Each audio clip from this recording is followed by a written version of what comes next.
Donc aujourd'hui, on va parler un peu de ce qu'on appelle notre liste noire des déchets dans le cadre du grand nettoyage des rivages canadiens. Donc en fait, on va voir un peu ce que retrouvent les citoyens sur nos rivages, et notamment en 2019. Puis on va voir aussi à quoi ça sert toute cette information pour nous, puis de façon plus large. Donc, je vais vous expliquer un peu tout ça. Mais avant tout ça, je vais d'abord me présenter, puis vous parler un peu du programme du grand nettoyage des rivages canadiens, de façon un peu plus large. Moi, je m'appelle Sarah Barrault et je travaille au WWF, le Fonds mondial pour la nature, donc, le WWF Canada. Et en fait, cette organisation, c'est donc un organisme de conservation de la nature qui a pour mission de construire un avenir où les hommes peuvent vivre en harmonie avec la nature. On fait ça de plusieurs façons différentes. Donc, par exemple, en conservant la biodiversité, on a aussi pour but de garantir une utilisation durable des ressources naturelles. Et on veut aussi encourager les mesures qui visent à réduire la pollution et la surconsommation. Donc, on est présent dans plus de 100 pays dans le monde et on existe au Canada depuis plus de 50 ans.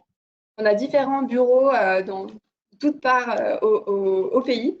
Donc, notre bureau mère est à Toronto, on a aussi un bureau à Vancouver, on a un bureau à Halifax, à Ottawa, euh, à Montréal, un bureau de Québec. Et on est répartis en différents programmes. Donc différentes équipes en fait qui travaillent sur différents sujets. Donc les sujets suivants que je vous présente ici. Donc on est une des seules organisations, on est la seule en fait organisation de conservation qui a un bureau en Arctique. Donc on a un bureau à Iqaluit permanent toute l'année dans le Nunavut c'est un de nos sujets cœur de travailler en Arctique.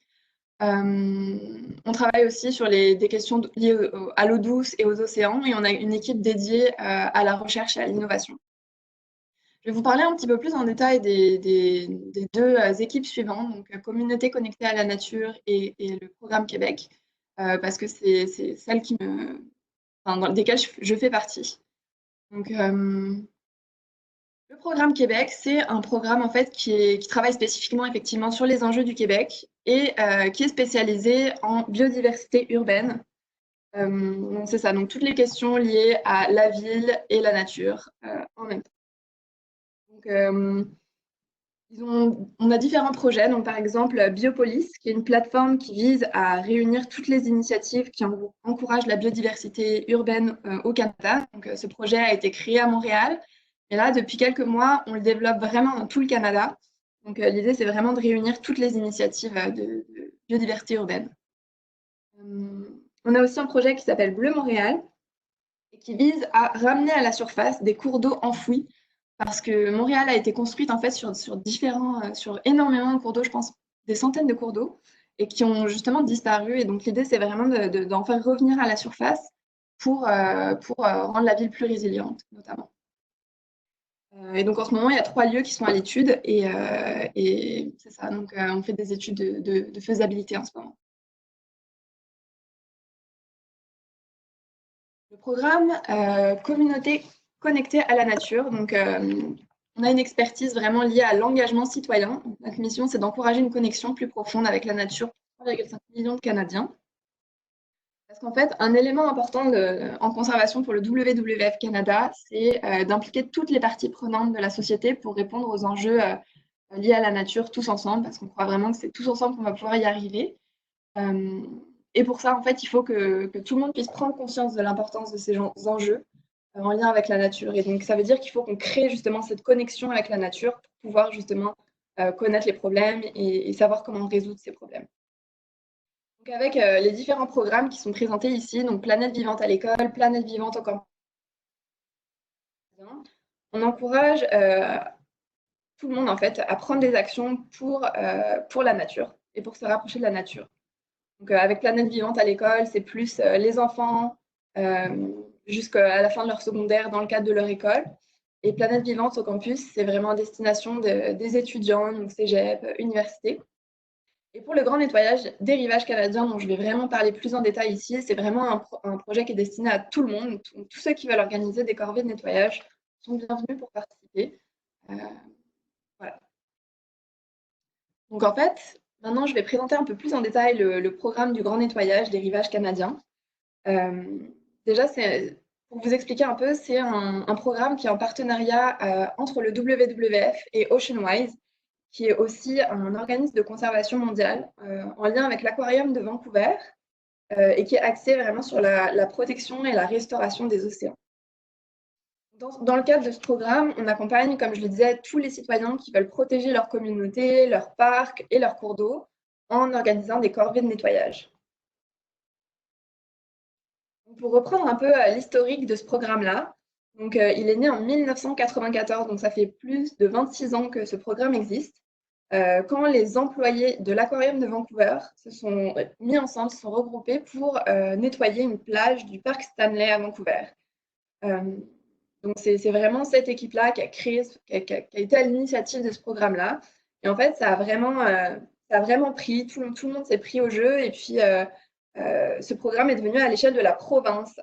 En 1997, il y a eu plus de 400 bénévoles sur 20 sites en Colombie-Britannique qui se sont mis à faire des nettoyages. Et depuis 2002, ce programme est devenu pan-canadien. Donc là, je vous mets un petit peu des chiffres pour commencer à rentrer dans les chiffres un peu. Donc en 2004, par exemple, on voit qu'il y a eu à peu près 600 activités de nettoyage. Et donc, effectivement, donc, ce programme est devenu pan-canadien en 2002 et le partenariat avec le WWF Canada s'est fait en 2010.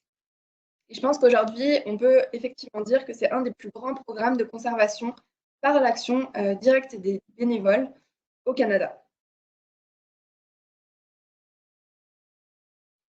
Donc, en 2019, voilà un peu les chiffres qu'on a. Donc, par exemple, quand on compare avec 2018, on a eu à peu près un peu plus que 2000 nettoyages dans l'année. Et l'année dernière, on a eu plus de 3000 nettoyages grâce à quasiment 50 000 bénévoles qui ont participé et organisé ces nettoyages. On a réussi à retirer plus de 163 tonnes de déchets de la nature et de nos cours d'eau. Et d'ailleurs, depuis 1994, on a réussi à retirer plus de 2000 tonnes de déchets de nos cours d'eau. Comme je pense que la plupart d'entre nous ici vient du Québec, j'ai voulu faire un petit focus sur le Québec. Donc cette année, on a eu plus de 260 activités de nettoyage et plus de quasiment 7000 bénévoles qui ont participé. Et on a réussi à retirer plus de 21 tonnes de déchets de la nature. Et tout ça, ça s'est fait vraiment grâce à différents partenariats qu'on a réussi à mettre en place au Québec, avec différents organismes avec lesquels on a vraiment un objectif commun. L'idée, c'était vraiment de se réunir pour encourager nos bénévoles à organiser des nettoyages. Donc, je pense notamment à Mission Santonne, l'Organisation Bleue, Stratégie Saint-Laurent, Provert. Voilà, donc on s'est vraiment mis ensemble pour réussir à créer un engouement pour soutenir nos bénévoles le mieux possible. Pour revenir aux données du Canada, donc il y a eu, comme je disais, plus de 3000 activités de nettoyage au pays. Mais on sait que le pays est tellement varié, puis les activités de nettoyage sont tellement variées aussi. Donc j'ai voulu un peu répertorier quels sont les types de nettoyage par rapport au type de rivage qu'on a au Canada. Donc on a déjà trois océans au Canada. Donc, on voit que 30% des activités de nettoyage ont été réalisées sur des rivages océaniques et 65% de nos nettoyages ont lieu sur des rivages d'eau douce. Donc ça, c'est quasiment la totalité de nos nettoyages, mais on a quand même 5% de nettoyages qui ont lieu sur d'autres types de rivages. Donc, on peut se demander ce que c'est ces autres types de rivages. Donc, nous, en fait, on définit un rivage par un endroit qui connecte la terre et l'eau. Et donc, effectivement, le plus évident, c'est les plages, donc que ce soit les plages d'eau douce, de lacs, d'étangs, de rivières, de fleuves, de ruisseaux, de marais, de marécages. Ça, c'est quand même assez clair.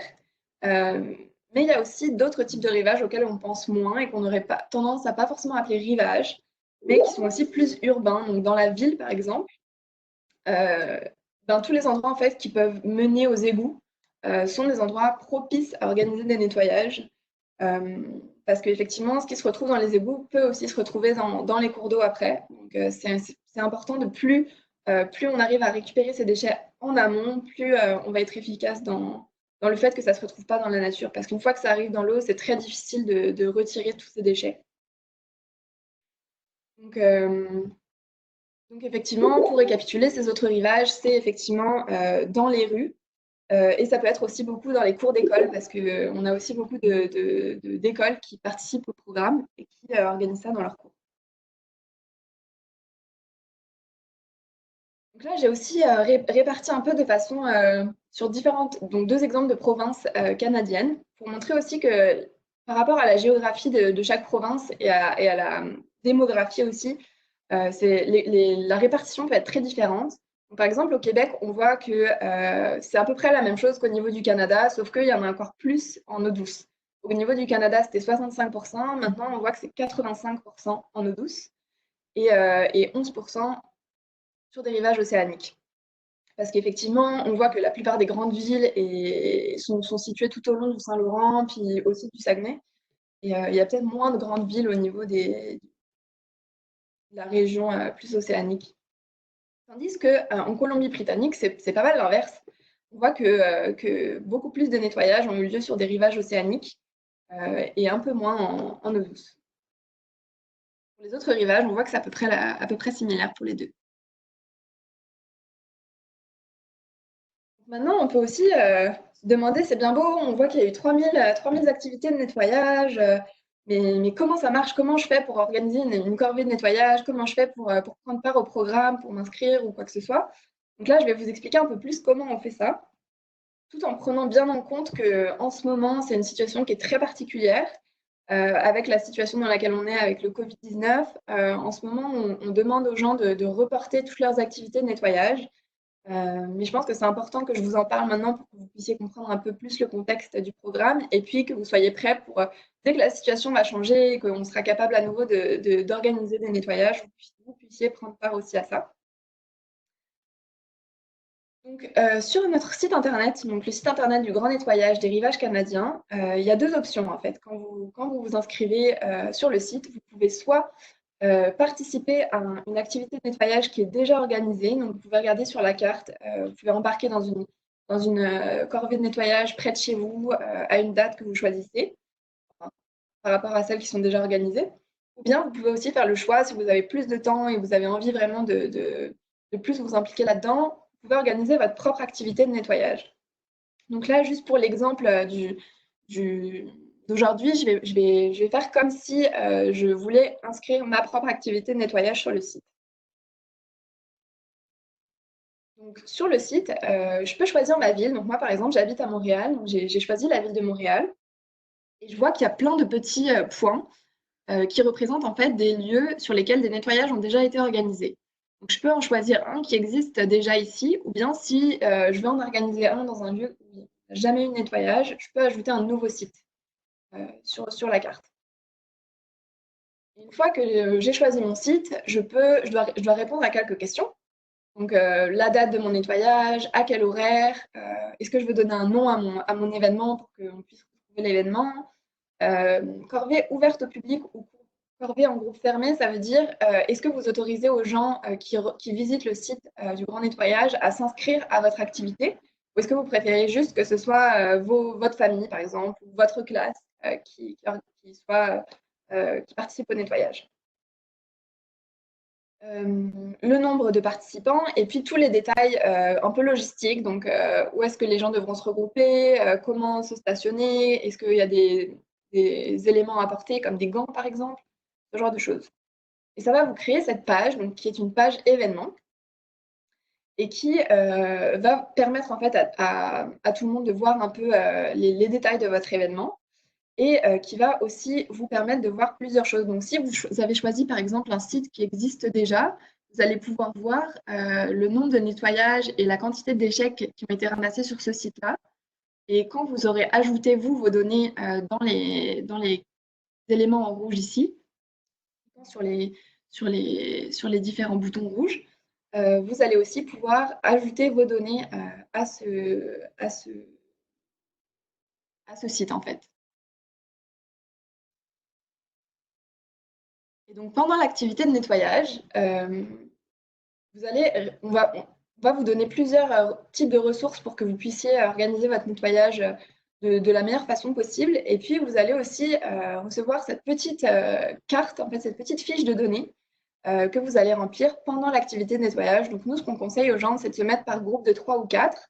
Puis, il y a quand même 3 personnes qui ramassent donc, les différents déchets et qui préviennent une personne qui est responsable des données et qui note toutes les données qui ont été récupérées. Cette petite fiche, elle ressemble à ça. Sur la partie gauche, vous pouvez voir des informations un peu générales sur effectivement sur la corvée en elle-même. Donc, combien vous avez accueilli de bénévoles, combien ont participé, le poids général des déchets ramassés, le nombre de sacs de déchets, la distance qui a été nettoyée, ce genre de choses. Et du côté droit, vous voyez qu'il y a beaucoup plus de détails. Il y a à peu près une trentaine d'éléments de détails là-dessus que vous pouvez remplir, donc, dépendamment de ce que vous allez trouver. Et donc maintenant que vous avez vu un peu comment on fait pour réunir toutes ces informations-là, quels déchets est-ce qu'on retrouve le plus sur les rivages canadiens? Donc, quelles données ont été le plus partagées par nos bénévoles? Donc là, vous pouvez voir un peu une bonne partie de notre top 12 des déchets. Vous pouvez voir ici et ici. Je vous laisse regarder.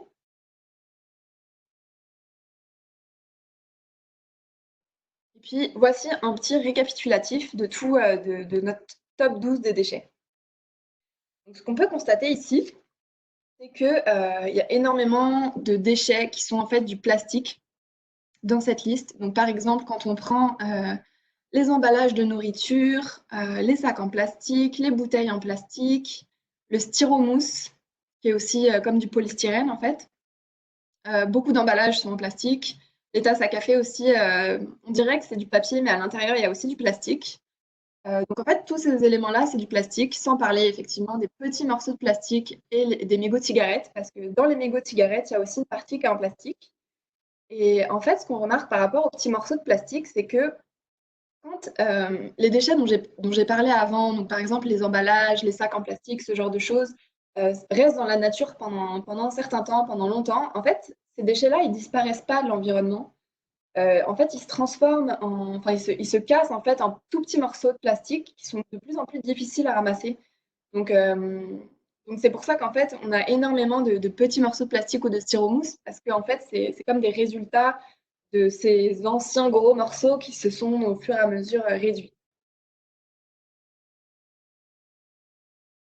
Et tous ces déchets-là ont vraiment des impacts très négatifs pour les espèces qui vivent effectivement dans ces écosystèmes. Pardon. Donc, j'imagine que vous avez tous vu des images d'oiseaux qui ont leur estomac rempli de déchets, qui sont morts de faim. Vous avez certainement vu aussi des animaux qui se sont enchevêtrés, qui sont restés coincés dans des déchets ou qui ont grandi déformés, ce genre de choses. Puis il y a aussi d'autres éléments desquels on parle moins, mais notamment les contaminants.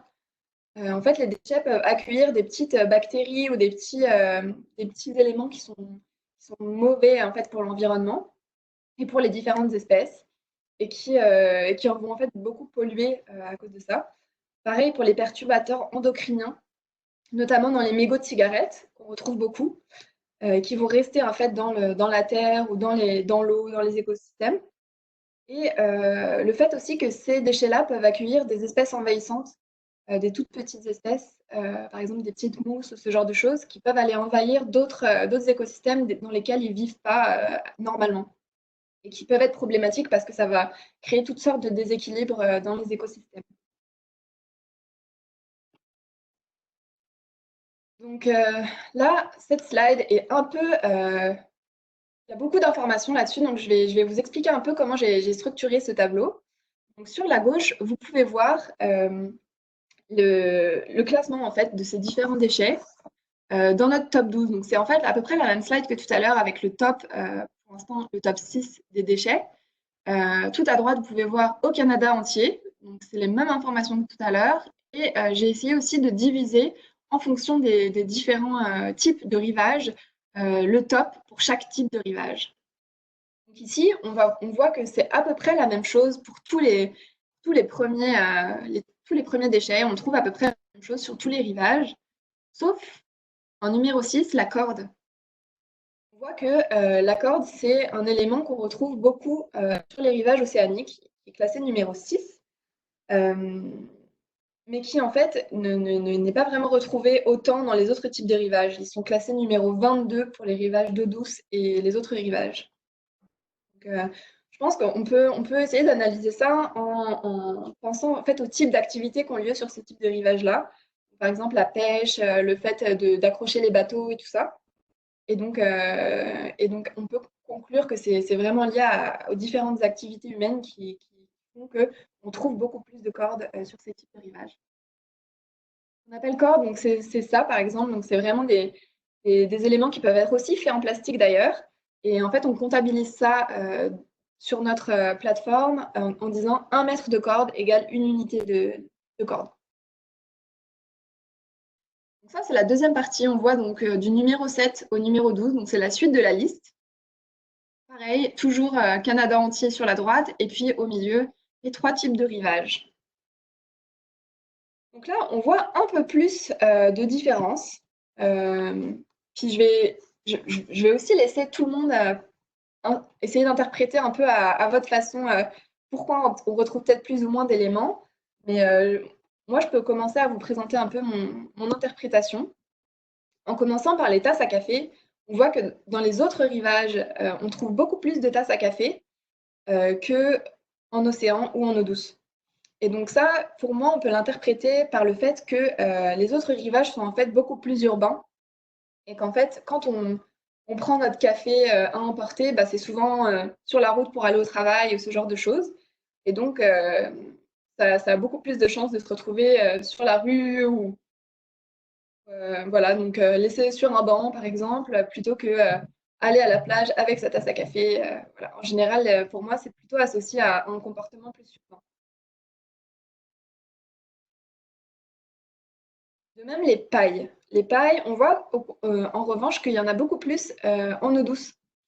Et donc, peut-être que ça, on peut l'interpréter d'une autre façon. Peut-être qu'on boit plus de boissons fraîches en eau douce, dans les parcs, ce genre de choses, plutôt que sur l'océan ou sur les autres rivages qui sont plus urbains. Moi, j'interpréterais ça comme ça. Puis on voit aussi beaucoup d'animaux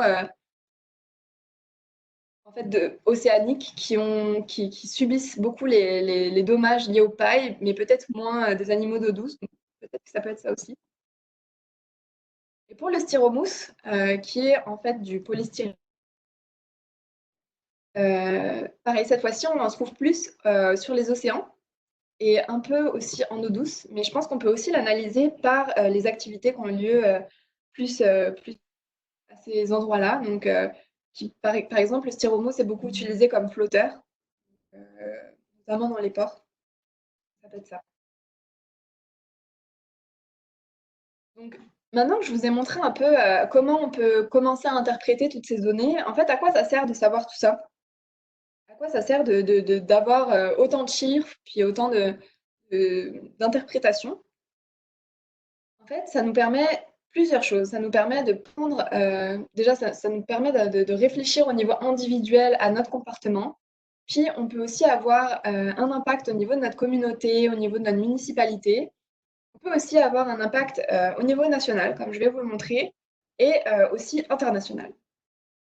Donc déjà, pour parler du niveau individuel, moi, par exemple, quand j'ai organisé mon premier nettoyage et que je me suis rendu compte de la quantité de déchets qu'on avait ramassés en si peu de temps, ça m'a vraiment choquée en fait. J'ai vraiment trouvé en fait, j'ai pris conscience de l'importance du problème et c'est en fait à ce moment-là que j'ai vraiment voulu agir contre ça en fait, puis voir comment moi, au niveau individuel, je pouvais limiter justement ma quantité de déchets, ce genre de choses. Donc par exemple, maintenant, j'utilise plus que des emballages réutilisables, ce genre de choses. Voilà, j'essaie de vraiment limiter. Euh, et puis là, par exemple, sur cette photo, on peut voir nos collègues qui ont participé à la marche pour le climat du mois de septembre. Donc voilà, chacun peut trouver un peu des actions qui lui correspondent en fait pour justement prendre action après contre ce problème-là. Au niveau des municipalités, j'ai ici 3 exemples en fait d'actions qui ont été prises suite à des activités de nettoyage. Par exemple, en Colombie-Britannique, à White Rock et Surrey, le partage des résultats de la quantité de styromousse qui a été ramassée sur les bords de la rivière a permis vraiment la limitation pardon, de l'utilisation du polystyrène, du styromousse sur les voies navigables. Pareil, à Edmonton, en Alberta, c'est à peu près la même histoire. On a récolté énormément de données sur la quantité importante de styromousse à un endroit spécifique dans la ville qui a conduit à l'initiative de la municipalité d'Edmonton de changer en fait le revêtement d'une tour d'appartement et à s'occuper des déchets de construction qu'il y avait autour. Donc c'était surtout de la mousse et qui se retrouvait en fait dans la rivière. Et pareil, à Scarborough, pardon, le partage des données qui a été recueilli pendant un nettoyage a permis d'augmenter le nombre de poubelles le long du rivage, justement. Donc, ça a permis ensuite de pouvoir limiter la quantité de déchets qu'on retrouvait.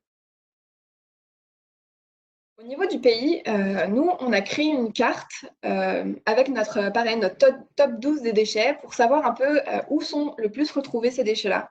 Donc, par type de déchets, vous pouvez voir où sont retrouvés ces déchets. Donc, par exemple, ici, c'est avec les mégots de cigarettes. Et après, vous pouvez zoomer sur n'importe quelle région pour voir à peu près où ça a été retrouvé. En fait, nos données ont été utilisées par Justin Trudeau lors de son annonce en juin 2019 pour éliminer les plastiques à usage unique. En fait, il a aussi mentionné le fait qu'il avait utilisé les données du grand nettoyage des rivages canadiens pour l'orienter dans sa décision. Donc, ça a aussi eu un impact là-dessus. Et au niveau international maintenant, en fait, on participe aussi à une base de données internationale qui a été créée par Ocean Conservancy et qui réunit en fait des données réunies par des gens qui ont organisé des corvées de nettoyage dans de nombreux pays et qui permettent en fait de, de- d'avoir une base de données internationale pour justement euh, pour la recherche en fait et pour voir comment on peut trouver des solutions à ce problème-là de façon internationale. Donc je pense par exemple au continent de plastique par exemple qu'on retrouve dans les océans un peu partout euh, et qui sont un vrai problème. Donc, je vais finir cette présentation par un peu d'humour et un peu de légèreté, parce que là, je vous présente un peu les types de déchets inhabituels qu'on a ramassés en 2019, les trucs les plus bizarres qu'on a retrouvés. Et puis, c'est ça. Donc là, on a surtout mis des déchets qui ont été récupérés pendant des petites activités de nettoyage, mais je voulais aussi vous partager le fait que, par exemple, moi, on a participé à un nettoyage en plongée à Montréal et on a été capable de ramener à la surface des trucs énormes. Donc, par exemple, une moto, une voiture, des vélos. Il y a eu aussi, en fait, il y avait des gens qui volaient des porte-monnaies aux gens et puis qui les jetaient tous au même endroit. Donc, on a retrouvé des quantités de porte-monnaies. Voilà, donc, je voulais aussi vous partager notre série de webinaires parce qu'à toutes les semaines, en ce moment, on organise des webinaires. On essaie d'en avoir un peu pour tout le monde. Donc là, le prochain va être le 6 mai sur un parc en Alberta, donc le Jasper National Park. Le 13 mai, ça va être plus en Ontario, donc sur leur première édition de l'Ontario Day of Action on Litter. Et le 21 mai, ça va être le deuxième webinaire en français. Et on va voir un peu avec notre partenaire Daniel Landry de Ville-en-Forêt comment organiser un nettoyage sans trace. Donc comment aller encore plus loin qu'organiser un nettoyage, comment le faire sans trace. Donc merci beaucoup à tous. Maintenant, je vais répondre à vos questions. Alors, juste reprendre le chat.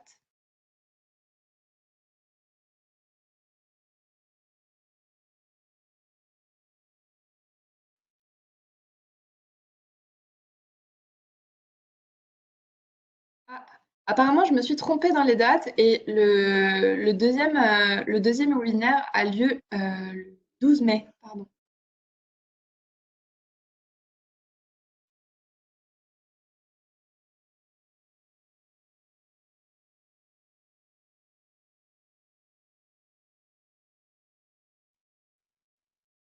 Donc, je ne sais pas si vous avez des questions. Je peux vous laisser une petite minute pour réfléchir. Et puis, s'il n'y a pas de questions, c'est que j'ai été extrêmement claire et que... Alors, Christine, oui, effectivement, la présentation va être partagée. Donc, je l'ai enregistrée et donc on va pouvoir vous l'envoyer après. Oui, tout à fait. Le site est nettoyagerivage.ca, effectivement.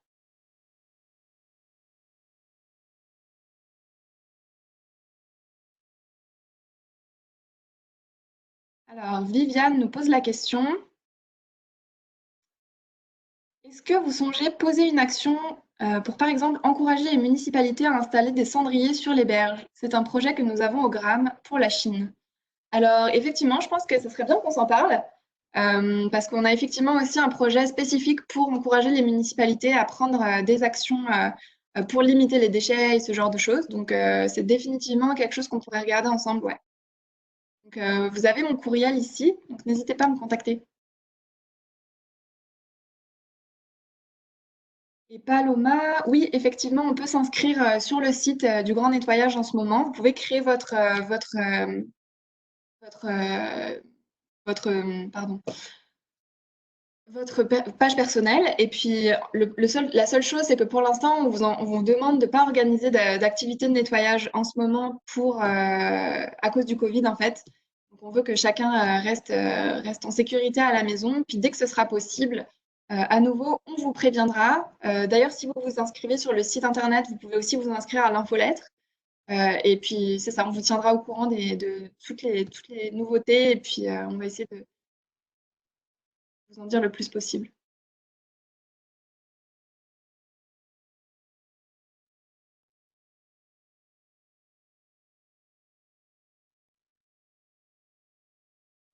Est-ce que vous avez d'autres questions?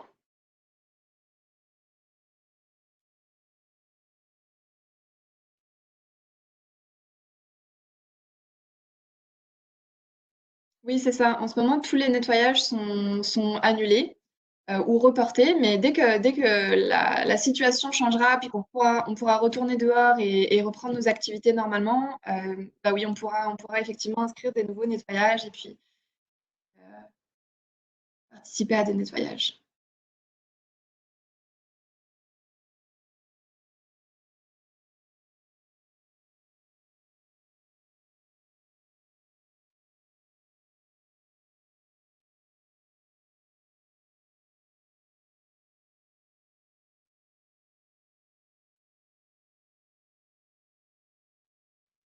Donc, si vous n'avez pas d'autres questions, je vous remercie beaucoup à tous d'avoir participé à cette présentation. J'espère que ça vous a intéressé et puis j'espère vous revoir le 21 mai pour le prochain webinaire en français. Et n'hésitez pas à me contacter par courriel si jamais vous avez des questions.